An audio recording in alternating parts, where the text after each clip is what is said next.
बजरंगबली की अपार शक्तियाँ थी। बचपन में सूर्य भगवान को भी जो है इन्होंने एक लाल फल समझ करके मुंह में निगल लिया था। इस तरह से सीता माता की खोज के लिए जाते हैं, जावन जी उनको शक्तियों की याद दिलाते हैं। तो एक समुद्र के किनारे एक पहाड़ था, तो पहाड़ के ऊपर उछलते कूदते उस पहाड़ पर चढ़ जाते हैं। तो पहाड़ पर चढ़ते ही जो है एक समुद्र में छलांग लगाते हैं, तो छलांग लगाने के ऊपर वो पहाड़ भी नीचे ज़मीन में धंस जाता है इस तरह से। और जो है सुरसा माता मिलती है आगे, जो है सबकों की माता थी वो भी मिलती है आगे, तो वो भी उसने उन्हें मुंह खोल लिया था बहुत बड़ा सारा। और इस तरह से जो है उसके मुंह में यानी छोटा रूप बना करके उसके मुंह में जो वापस आ गए थे।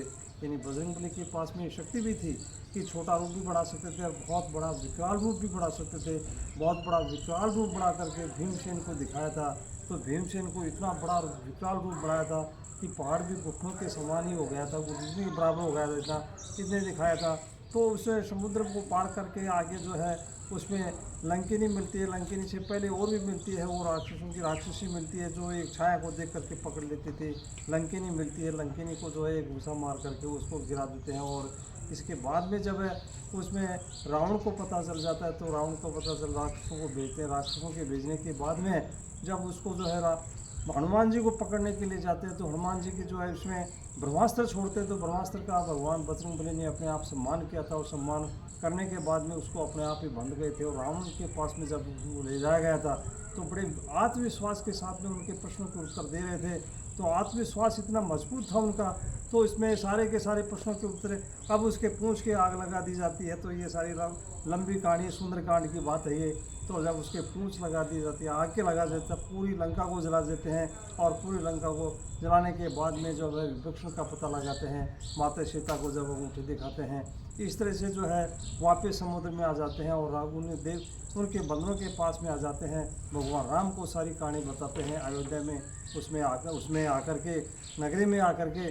और उससे पहले जब ये कहते हैं कि आज ये अपन कह रहे हैं कि बजरंगबली का जो ये अपन पढ़ते हैं सुंदरकांड है, हनुमान चालीसा, प्रत्येक व्यक्ति को जो है हनुमान चालीसा पढ़ना चाहिए। हनुमान चालीसा में बताया गया है कि पहले श्लोक में बताया गया है कि तनु बुद्धिहीन तनु जान के सुमरे पवन कुमार, बल बुद्धि विद्या देहूँ वही हरे उपले स्वीकार। यानी बजरंगबली विद्या के भी जो है देने वाले हैं, और जो है बल भी यानी अतुलित बल धामा, यानी उनमें बल है।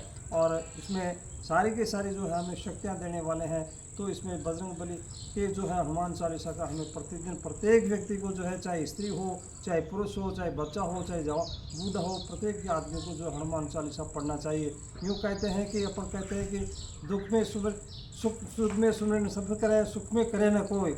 यानी जो है तो दुख सुख में सुमिरन करे तो दुख का एक हो। जब ये जो है बजरंगबली ये बता रहे हैं, इसमें अपने को सीखना चाहिए कि दुख में तो सब अपन करते हैं, तो लेकिन सुख में भी अपन को ये जो है करना चाहिए। बजरंगबली का जो है हनुमान चालीसा प्रत्येक व्यक्ति को जो है पाठ पढ़ना चाहिए। और पाठ पढ़ेंगे तो हमें बहुत कुछ सीखना मिलेगा। इसमें जो हनुमान चालीसा के बारे में बताया गया, हनुमान चालीसा में इतनी शक्तियाँ हैं कि इतनी शक्तियाँ, तो इसमें कई चौपाइयाँ हैं। जैसे इसमें बताया गया है कि तुम उपकार सुग्रीव की ना, राम मिलाए राजपद देना।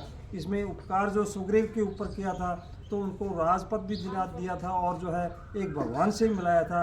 तो इसमें बहुत सारी चौपाइयाँ हैं। तो चौपाइयों का जो हमें ज़रूर निश्चित रूप से पढ़ना चाहिए। आज जो है ये हनुमान चालीसा पढ़ेंगे अपन, जो आकस्मिक जो घटनाएं होती हैं, वो आकस्मिक घटनाएं सबकी जो है टल जाती हैं। तो हनुमान चालीसा का आज जो है हमें सबको ये पढ़ना चाहिए।